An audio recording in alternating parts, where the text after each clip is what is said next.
All right, Bill, we are live. Thank you so much for joining All us right. as our first surprise guest on our fireside chats.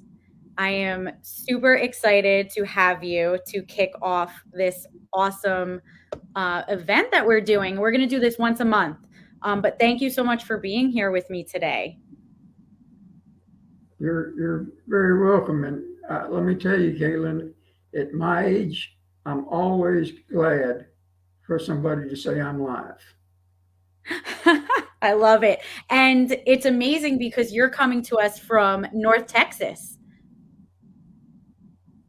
That's correct. Yeah. Tell me about that. Tell me a little bit Just a about that. little What's it north. like? Uh, North Texas, and I went to high school in southern Oklahoma. And Oklahoma and Texas are fairly similar. Uh, the only thing between either state and the North Pole is a barbed wire fence, and usually that's down. So the weather is pretty similar. It's cold in the winter and hot in the summer. Yeah. And what's the weather like today?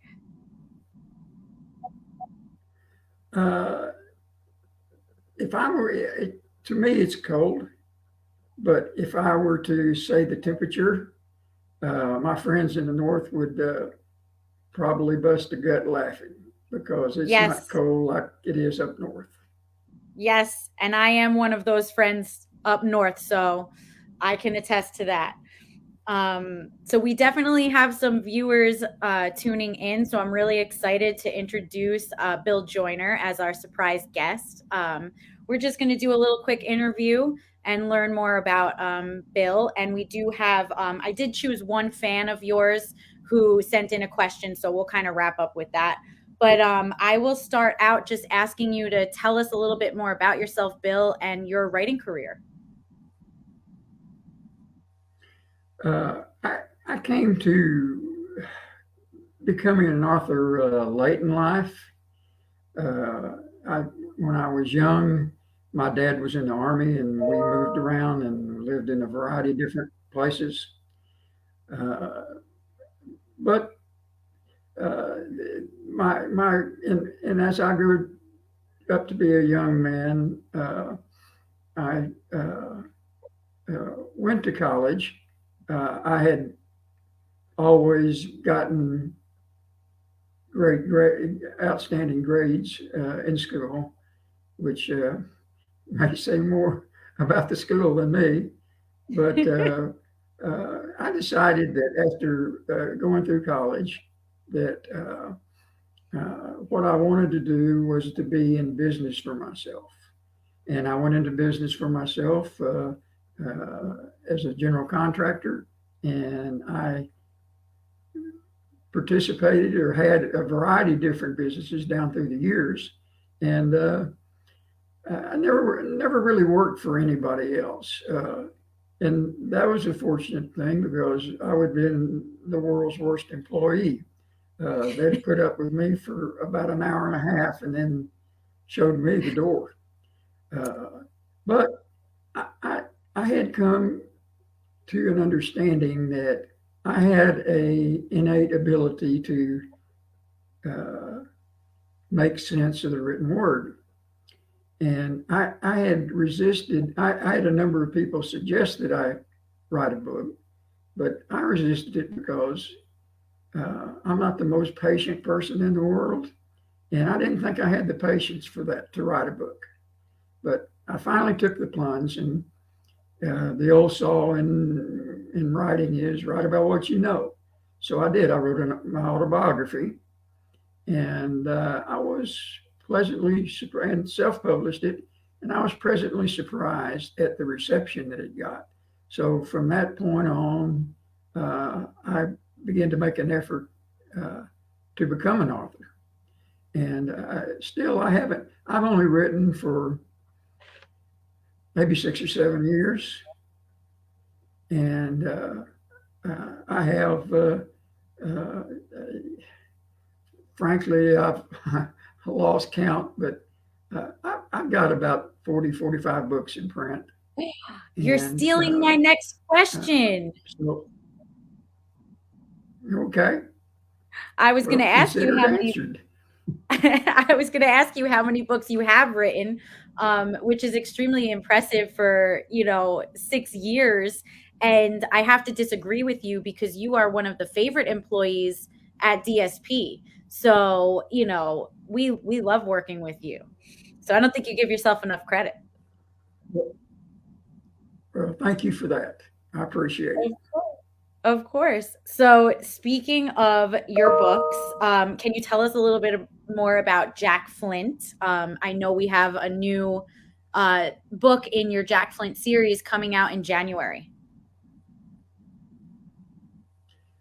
Yes, that's correct. And I have probably 4 or 5 what I consider iconic series. Uh, the rest are westerns. Jack Flint is my first Mountain Man series.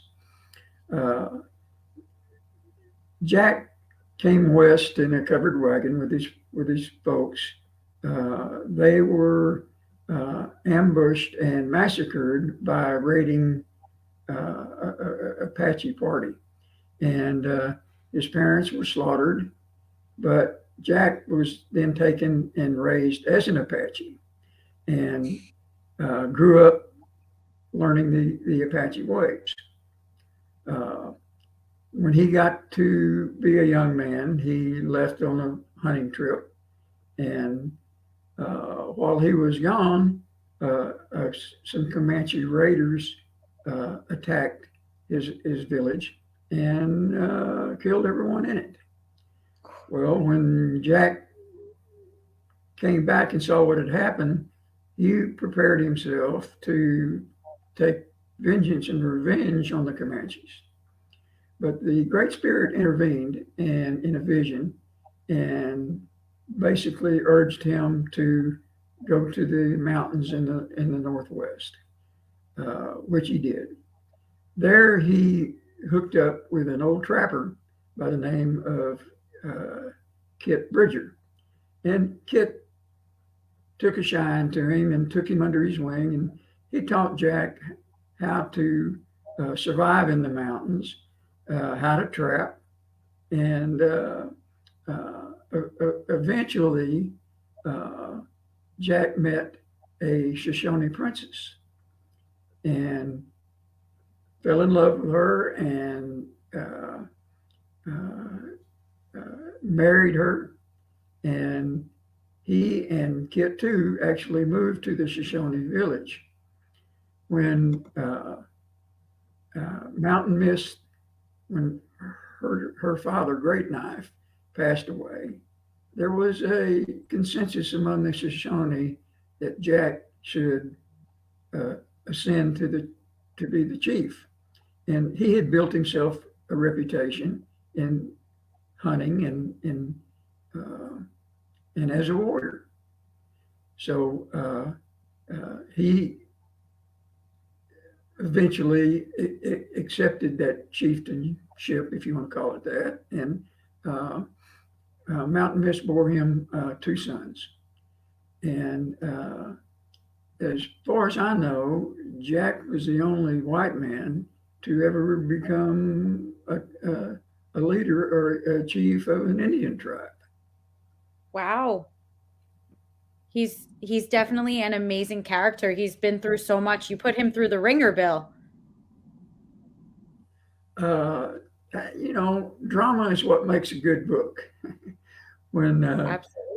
I began writing, I thought paying attention to the environmental background was important, and I still do that to some degree. But I eventually learned that the old crux of whether somebody's going to be interested in my book is the drama involved, is the conflict between good and bad, and good folks and not so good folks.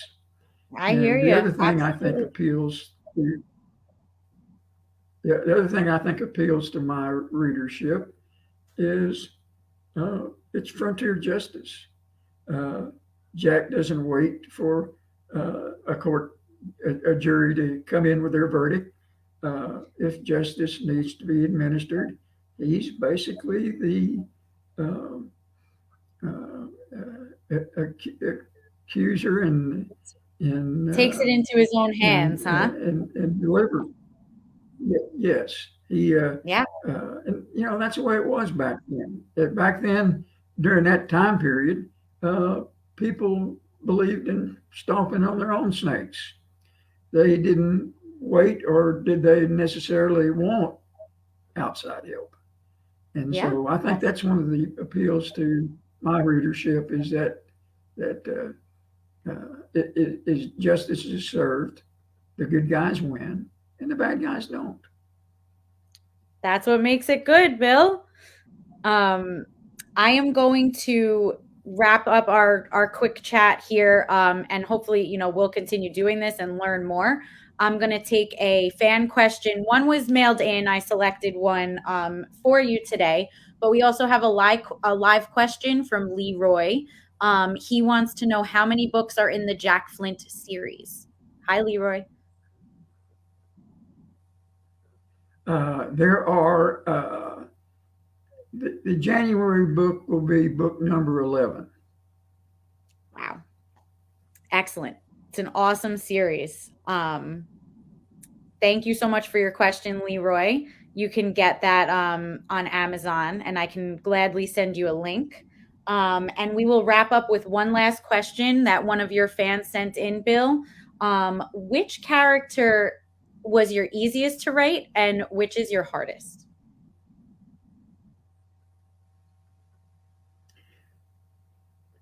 I think the easiest characters are the good guys and the bad guys. Maybe it takes a little more deliberation on my part to write about the support players involved in the scene. So my response is I love the black and white of the good and evil. Okay, that's great. Well, thank you so much for joining me, for being our first surprise guest. We hope to have you again. And for everyone watching this back, just make sure you stay tuned to see who our surprise guest is for December. And Bill, I hope you have a wonderful Thanksgiving. Enjoy it. And I look forward to continuing working with you and seeing what Jack Flint is up to next. Thank you, Caitlin, and I appreciate the invitation. It got me excited. I'm so happy to hear it, Bill. All right, we will see you later. We'll talk to you soon. Goodbye, Caitlin. Bye bye.